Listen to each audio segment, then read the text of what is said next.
Hi, my name is Anastasia Volkova, and I'm the CEO and co-founder of Regrow.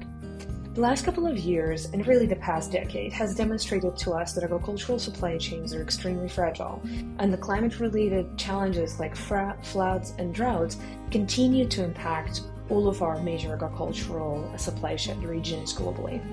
Now is a critical time to come together to collaborate, not because it's only 7 harvests left to 2030, but because now is the time when we can put agriculture back on a trajectory where we, at planetary scale, can meet the 1.5 degrees Celsius pathway, as well as meet the growing population's demand for food security. These are not small challenges that we all in the industry are working with.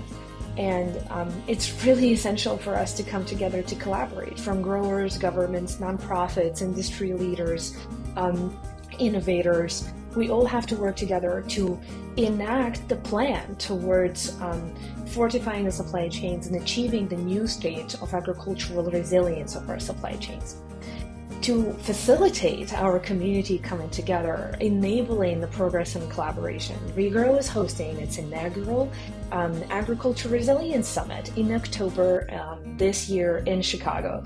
We would love to have you join us for a series of candid conversations with peers, industry leaders, policy advocates, the folks that are just like you, looking to accelerate the progress of agricultural resilience in their supply sheds and globally. In this decisive decade for agriculture, taking action is really important, but what probably is more important is aligning towards the same North Star of agricultural resilience and fortification assurance of our supply chains for the health of the businesses all across the supply chain, as well as planetary health. At Regrow, we would love to have you in Chicago with us to have these conversations and accelerate each other's progress towards ag resilience. Please join us.